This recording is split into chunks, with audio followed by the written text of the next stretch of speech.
Στίβου. Για να δούμε.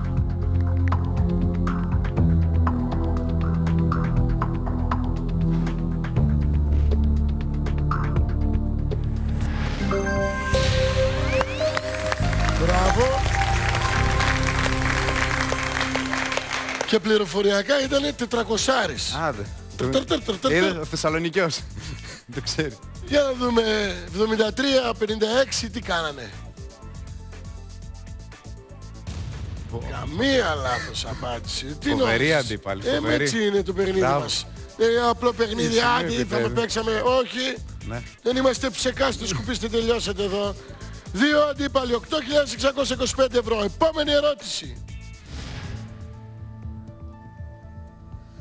Το ανοιχτό λουλούδι του Νούφαρου συμβόλιζε κατά τους αρχαίους Αιγύπτιους α.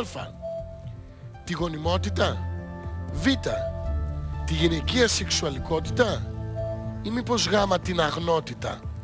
Το ανοιχτό λουλούδι του Νούφαρου συμβόλιζε κατά τους αρχαίους Αιγύπτιους τη γονιμότητα, τη γυναικεία σεξουαλικότητα ή την αγνότητα. Οι δύο αντίπαλοι να απαντήσουν τώρα.